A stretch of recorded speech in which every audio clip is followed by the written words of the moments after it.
હોદ્દો, સત્તા અને પાવર. કહેવા માટે તો આ ત્રણ શબ્દો છે, પણ જે વ્યક્તિ આ ત્રણેય ભોગવતો હોય એ ખાસ બની જાય છે. નિયમ અને કાયદા એના માટે ગૌણ બની જાય છે. આવા ઘણા કિસ્સા આપણી સામે આવી ચૂક્યા છે અને હવે સૌરાષ્ટ્ર યુનિવર્સિટીમાં આવો વધુ એક કિસ્સો સામે આવ્યો છે. યુનિવર્સિટીના વાઇસ ચાન્સલર પર હોદ્દાનો એવો નશો ચડ્યો કે એમણે પોતાની સત્તાવાર કાર પર સાયરન લગાવી દીધું. વીસી પોતાને નિયમોથી પર સમજી બેઠા અને જ્યારે વિવાદ વધ્યો ત્યારે ખુલાસો આપ્યો એ પણ હજમ થાય એવો નથી. વિવાદ અને સૌરાષ્ટ્ર યુનિવર્સિટી જાણે કે એકબીજાના પર્યાય બની ગયા છે. આ સિલસિલામાં વધુ એક વિવાદનો ઉમેરો થયો છે. અત્યાર સુધી કાર્ય કરી યુનિવર્સિટીઓને કારણે વિવાદમાં રહેતી સૌરાષ્ટ્ર યુનિવર્સિટી હવે કાયમી કુલપતિને કારણે વિવાદમાં છે. નવા કુલપતિ ઉત્પલ જોશીએ ચાર્જ સંભાળતા જ તેમના નામે એક વિવાદ ચડી ગયો છે. તેનું કારણ છે આ કાર. જોશીએ પોતાની સરકારી કારમાં હૂટર એટલે કે સાયરન ફિટ કરાવતા વિવાદ છેડાઈ ગયો છે. કારના સાયરન પરથી હજુ તો કવર પણ દૂર નહોતું થયું ત્યાં વિવાદનું સાયરન વાગી ગયું. તેમના પર આરટીઓના નિયમોની એસી તેસી કરવાનો અને વીઆઈપી કલ્ચરને પ્રોત્સાહન આપવાનો આક્ષેપ કરાયો. જો કે ઉત્પલ જોશીએ આ આક્ષેપોને ફગાવી દીધા. તેમણે અન્ય યુનિવર્સિટીના કુલપતિઓનો હવાલો આપતા આરટીઓના નિયમોના પાલનની તૈયારી દેખાડી. આરટીઓ જે હોય એ ગુજરાત રાજ્યનો હોય ને, કોઈ નિયમ બધા માટે સરખા હોય, જે કોઈ હોય બરાબર.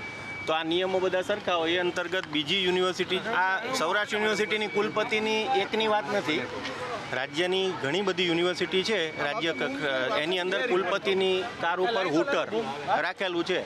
ગુજરાત યુનિવર્સિટીમાં છે, આંબેડકરમાં તો નથી અમારા, એમ નહીં, જુનાગઢની અંદર છે, આપણે પેલા સંસ્કૃત યુનિવર્સિટી સોમનાથની અંદર આવી જે આ તમે શોધી શકો છો બરાબર. કોઈ વિવાદ ઊભો થાય એવો હશે. હું અંગત રીતે વીઆઈપી કલ્ચરનો સખત વિરોધી માણસ છું, મારું બેકગ્રાઉન્ડ જ એ છે.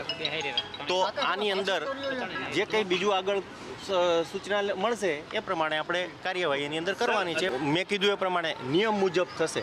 જો નિયમ પરમિટ કરતો હશે તો ચાલુ રાખીશું, જો નિયમ પરમિટ નહીં કરતો તો નહીં રાખીએ. આપણે એનો સરકારનો જવાબ હશે કે ડેઝિગ્નેશન પ્રમાણે આમાં લઈ શકાય કે નહીં, એનું આપણે માર્ગદર્શન. કુલપતિએ મીડિયા પર વિવાદ ઉભો કરવાનો પણ આક્ષેપ કર્યો. જો કે સામે કાર પર સાયરન લગાવવાની મંજૂરી અંગે સ્પષ્ટતા ન કરી શક્યા. આ દરમિયાન કોંગ્રેસે પણ વીસી સામે મોરચો ખોલી દીધો. નિદત બારોટે પૂર્વ મુખ્યમંત્રીઓના ઉદાહરણ આપીને ઉત્પલ જોશીને શિક્ષણ પર વધુ ધ્યાન આપવાની શિખામણ આપી. નરેન્દ્રભાઈ મોદીએ સીએમ એટલે કોમન મેન અને એને આગળ વધારતા વિજયભાઈ રૂપાણીએ પોતાની ગાડીમાંથી સાયરન અને લાઇટો દૂર કરવાની શરૂઆત કરી હતી. એમના જ ગામમાં સૌરાષ્ટ્ર યુનિવર્સિટી, જેના એ વિદ્યાર્થી પણ છે, એ જ યુનિવર્સિટીના કુલપતિએ પોતાની ગાડીમાં જે સાયરન લગાડી છે. મને લાગે છે કે જે રીતે કુલપતિ સાયરન લગાવવા માગતા હોય તો એમણે કમિશનર વાહન વ્યવહારની મંજૂરી લેવી જોઈએ. જો મંજૂરી લીધી હોય તો એમને જાહેર કરવું જોઈએ કે આ મંજૂરી લઈને કરેલું છે. વાત આરટીઓના નિયમોની હતી એટલે સ્વાભાવિક રીતે જ આરટીઓ પણ હરકતમાં આવ્યો. રાજકોટના આરટીઓ અધિકારીની સ્પષ્ટતાથી કુલપતિ ઉત્પલ જોશીના દાવાનું બાષ્પીભવન થઈ ગયું. અધિકારીએ સ્પષ્ટ કર્યું કે વાહન પર સાયરનની મંજૂરી ફક્ત એમ્બ્યુલન્સ અને ફાયર ફાઇટર સહિતના ઇમરજન્સી વાહનોને જ મળે છે. અત્યારે ઓફિશિયલી આરટીઓ પાસે પણ કોઈ આનો પરિપત્ર નથી એવું આરટીઓમાં પણ કોઈ કે તમારામાંથી મિત્રોમાંથી કોઈ કે પૂછ્યું હતું. એ સાયરન જે હોય છે કે હૂટર હોય છે એને લગાવવાની ફક્ત ને ફક્ત પરમિશન જે સેન્ટ્રલ મોટર વ્હીકલ રૂલ્સ 119માં જણાવ્યા મુજબ એમ્બ્યુલન્સ છે, ફાયર ફાઇટરો છે અને ડિઝાસ્ટર મેનેજમેન્ટ ડ્યુટી સાથે સંકળાયેલા જે પણ વાહનો જે છે અને બચાવ રાહત દરમિયાન જે વાહનો ઉપયોગમાં લેવાતા હોય એની અંદર આ સાયરન ફિટ કરી શકાતા હોય છે અને મલ્ટી કલરની લાઇટોનો ઉપયોગ થતો હોય છે. એની કચેરી અથવા ડાયરેક્ટ વાહન વ્યવહાર કમિશનરશ્રીને એ બાબતેની એપ્લિકેશન કરવાની રહેતી હોય છે અને ત્યારબાદ જે ગુજરાત ગવર્મેન્ટ જે પરમિશન આપે એના પછી જ આગળની કાર્યવાહી કરવાની થતી હોય છે. હવે સવાલ એ ઊભો થાય છે કે વીસીની કાર કઈ રીતે ઇમરજન્સી વાહનમાં આવે. ઉત્પલ જોશીએ સાયરન માટે આરટીઓની મંજૂરી કેમ નથી લીધી? તેઓ આ વિવાદને ટાળી શક્યા હોત, પણ થયું તેનાથી ઉલટું. આરટીઓની માનીએ તો કુલપતિ સામે ફરિયાદ મળશે તો દંડાત્મક કાર્યવાહી કરાશે. કે આપણે અત્રેની કચેરી દ્વારા કાર્યવાહી કરવામાં આવશે અને મોટર વ્હીકલ એક્ટની કલમ 194(f) મુજબની કાર્યવાહી કરવામાં આવશે.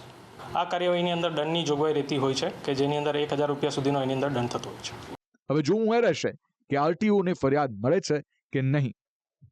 આ વિવાદનો અંત ક્યારે આવશે? સૌરાષ્ટ્ર યુનિવર્સિટી વિવાદ મુક્ત ક્યારે થશે? અને શું વીઆઈપી કલ્ચરનો મૌખિક વિરોધ કરનારા કુલપતિ ખરેખર વીઆઈપી કલ્ચરથી દૂર થઈ તમામ લોકોની જેમ સામાન્ય બનશે કે કેમ, તે સૌથી મોટો સવાલ અત્યારે અહીંયા જોવા મળી રહ્યો છે. કેમેરામેન વિપુલ બોરીચા સાથે મયુર સોની, સંદેશ ન્યૂઝ, રાજકોટ.